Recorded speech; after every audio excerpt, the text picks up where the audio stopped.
నమస్కారం. కుటుంబంలో చాలా మందికి ఒకే భూమిపై హక్కు ఉందా? అంటే ఉమ్మడి పట్టా అన్నమాట.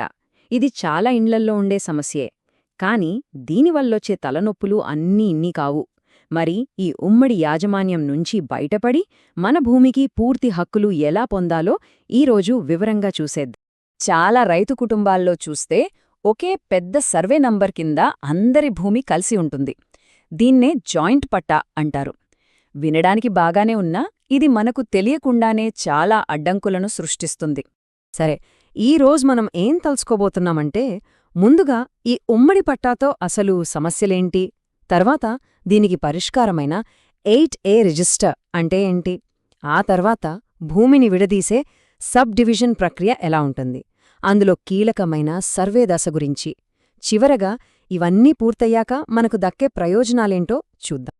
సరే, మరి మొదలు పెడదాం.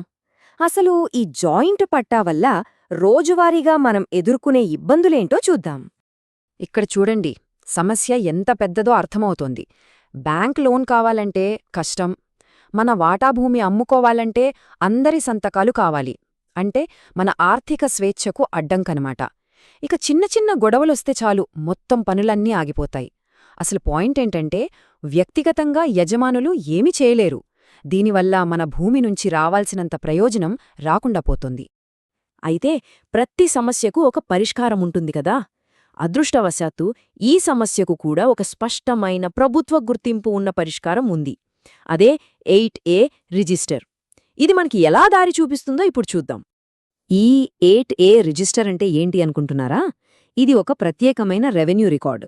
సింపుల్గా చెప్పాలంటే, ఒకే సర్వే నంబర్ కింద ఉన్న భూమిని రైతుల మధ్య విభజించి ప్రతి ఒక్కరి భాగానికి ఒక కొత్త ప్రత్యేకమైన నంబరిస్తారు కదా, ఆ వివరాలన్నింటినీ అధికారికంగా నమోదు చేసే పుస్తకమే ఈ 8A రిజిస్టర్. ఇది ఉమ్మడి ఆస్తిని ఎవరికి వాళ్ల స్వంత ప్లాట్లుగా మార్చేస్తుంది. ఓకే, 8A రిజిస్టర్ గురించి తెలిసింది.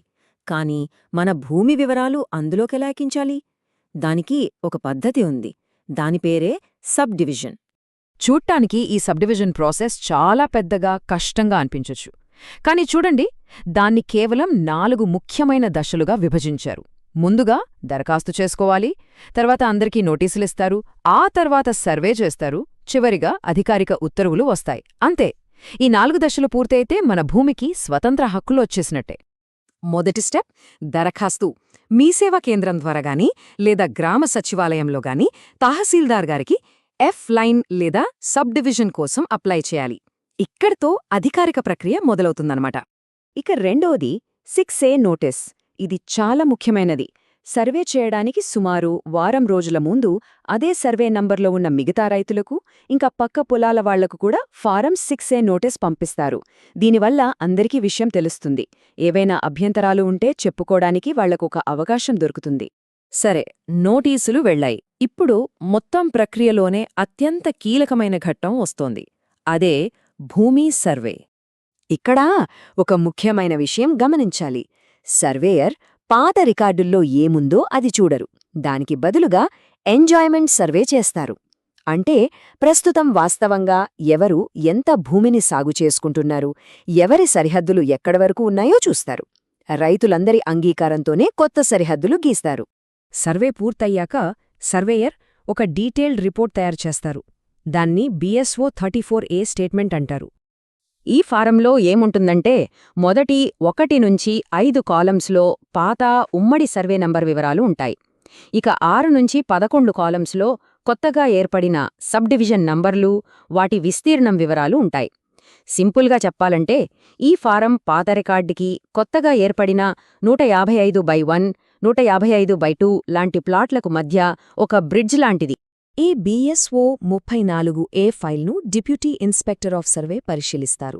వాళ్లు ఓకే చేశాక తహసీల్దారు గారు ఫైనల్ ఆర్డర్స్ ఇస్తారు. ఆ కొత్త వివరాలను అధికారికంగా 8A రిజిస్టర్లో నమోదు చేస్తారు. బస్ ఇక్కడితో మన పని పూర్తయినట్టే. స్వతంత్ర యాజమాన్య హక్కులు మన చేతికొచ్చినట్టు. ఇంత కష్టపడి ఈ ప్రాసెస్ అంతా పూర్తి చేశాం. మరి దీనివల్ల మనకు కలిగే ప్రయోజనాలేంటి? అసలు లాభాలేంటి? తేడా మీకే స్పష్టంగా కనిపిస్తుంది చూడండి. జాయింట్ పట్టా ఉన్నప్పుడు బ్యాంక్ లోన్ రావడం కష్టం. అదే 8A రిజిస్టర్లో ఎక్కాక చాలా సులభం. భూమమ్మాలంటే అందర్నీ బతిమాలుకోవాలి. కాని ఇప్పుడు ఎవ్వన్నీ అడగక్కర్లేదు, మన ఇష్టం. యాజమాన్యం విషయంలో గొడవలుండేవి. ఇప్పుడంతా క్లియర్. అంటే ఒక రకంగా ఆధారపడే స్థితి నుంచి స్వతంత్రంగా నిర్ణయాలు తీసుకునే స్థితికి వస్తామన్నమాట. సో ఫైనల్గా మనకు దక్కే ప్రయోజనాలేంటంటే, మన భూమికి ఒక ప్రత్యేకమైన సర్వే నంబర్ వస్తుంది. మన ఆస్తిని అమ్ముకోవడానికి ఎవరి సంతకాలు అవసరం లేదు. వ్యక్తిగత పట్టా ఉండటం వల్ల బ్యాంకులు కూడా లోన్లివ్వడానికి ముందుకొస్తాయి. అన్నిటికన్నా ముఖ్యంగా భవిష్యత్తులో సరిహద్దుల గురించి గాని, యాజమాన్యం గురించి గాని ఎలాంటి గొడవలు లేకుండా ఉంటాయి. మరి ఈ కొత్త రికార్డ్ కాపీ కావాలంటే సమాచార హక్కు చట్టం అంటే ఆర్టీఐ కింద ఒక దరఖాస్తు పెట్టుకుంటే తహసీల్దార్ ఆఫీస్ నుంచి 8A రిజిస్టర్ యొక్క అధికారిక కాపీని పొందవచ్చు. ఇది మన దగ్గర ఒక పక్కా ఆధారంలా ఉంటుంది. మరి మీ భూమిపై పూర్తి స్వతంత్ర హక్కులను క్లెయిమ్ చేసుకునే సమయం ఆసన్నమైందా? ఈ ప్రక్రియను అర్థం చేసుకోవడమే ఉమ్మడిగా ఉన్న ఒక భారాన్ని మన వ్యక్తిగత బలంగా ఒక గొప్ప అవకాశంగా మార్చుకోవడానికి మొదటి అడుగు.